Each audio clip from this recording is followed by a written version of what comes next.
What's good? It is Sam here, and today I wanted to talk about setting up my website and having different phone numbers for buyers versus sellers. Why would you want different phone numbers for buyers and sellers? Because the ability to track where or who is calling is an important thing, and we're going to talk about that in a moment. So, with that being said, if this is your first time here, what's good? My name is Sam, and for those of you who are returning, it is good to freaking see you. As you can tell, we have a new website up. This is our website. Now, if you are interested, and this is the exact layout that I'm using, I left a link down below in the comment section. It's called carrot.com. It is very easy to set up. I believe it's $100 a month we're paying.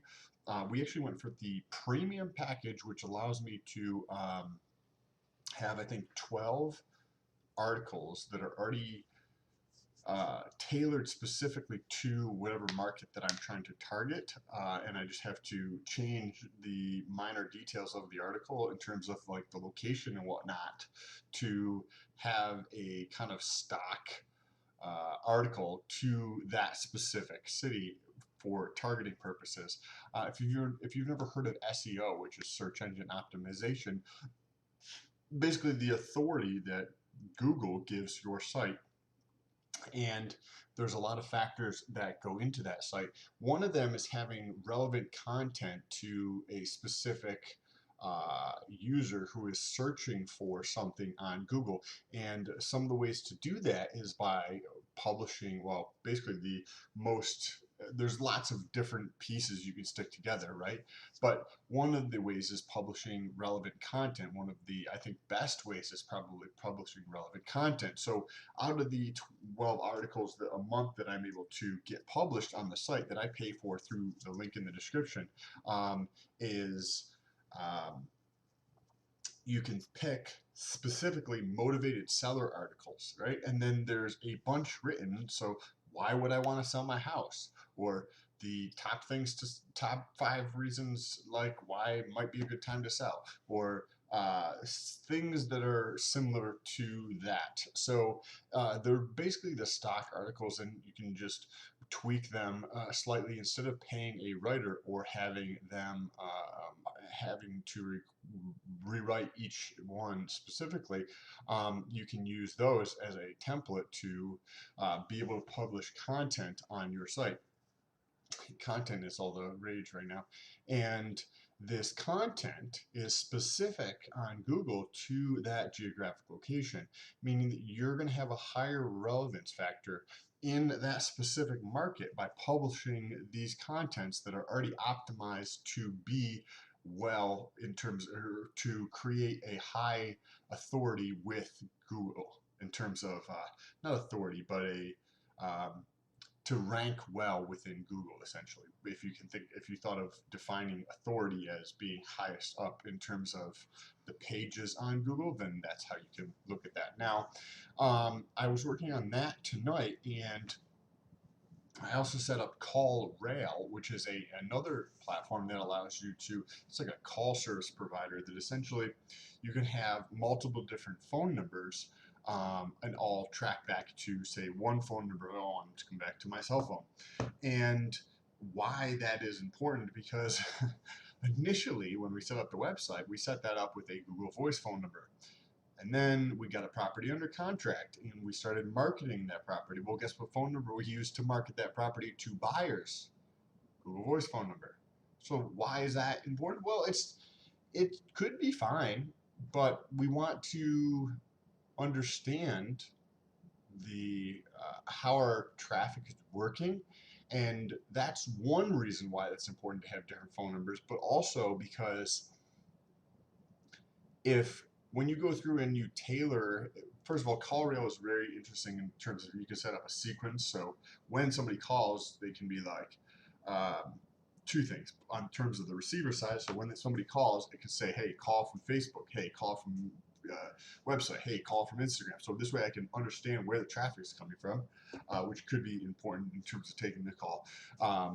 Potentially, and also to understand on the back end from the data standpoint what marketing I'm doing across these platforms is actually generating calls, but more importantly, in terms of the person who's actually calling in, because the voice message that they are going to hear, there's essentially different voice messages that you could set up. But the first thing that they're going to hear through a system like this is that, hey, thank you for call, or this message is being recorded for training and integrity purposes or whatever it is. So that's the first message I found. It sounds way more professional, or I guess you could say, than just a Google Voice and just going straight to a voicemail.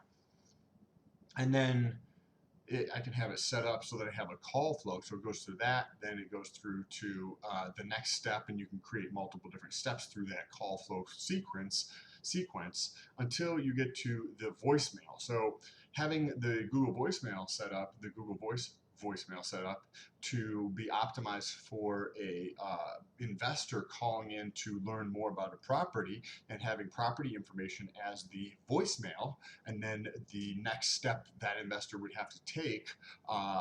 I want to not, if a seller is calling in, that is not going to be relevant fucking information. It could potentially be a turnoff.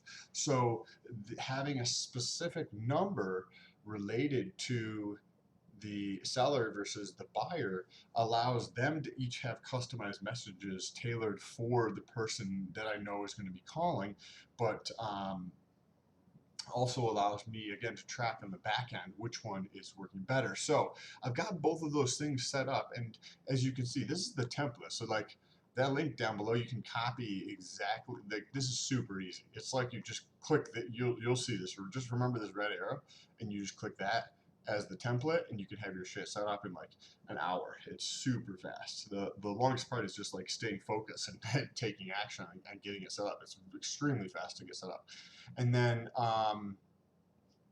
you just go through, and I can edit this phone number to anything that I want. Right now I just have one up there, but you can put this through so that there's so this is a two-step process in terms of they put in their property address and their phone number and the email address. Then they go to another page that asks them more questions. Let's see if we can do this. 123 Main Street. We're gonna go 123, 123, 124. We're gonna go Sam at one@gmail.com, and we'll see what happens. If okay, so then it asks for more information about the property. There's a problem with your submission. Okay, well, it asks for, basically it goes into another page with more questions about why they're calling, to get a better understanding of that. And then I get a notification through email, and the phone number, whatever phone number I decide to set up, goes through to my cell phone. However, there's a couple interesting things with it you can do with CallRail, is I can actually set up, as I scale this, to have the calls coming in and go to an acquisitions manager, so that I can designate the role of where these phone calls are coming in through and who they're going to be sent to, as I continue to scale this up. The other interesting thing here is I don't know how to get this shit to work, so I've been working on this, and I know how to edit the website to update the phone number, but in terms of CallRail, I'm not sure how to actually make the phone number active so that when you call, it actually works. I'm not sure what that step in that process is, but that's where we are now. And then the other thing that I was able to accomplish today, in day number 29, since I started in real estate wholesaling, was I did more driving for dollars. I'm up to 34 addresses that I need to get skip traced. So then once I'm up to 50, I'm going to try a new service called batch skip tracing, I think it is. And once I have 50 on there, then I should be able to get that all set up as well. I'm going to try to have a link down below for that if you have any questions. Don't forget to subscribe to see how this plays out over the next year. You can stop back in, or you can watch every single video that I post.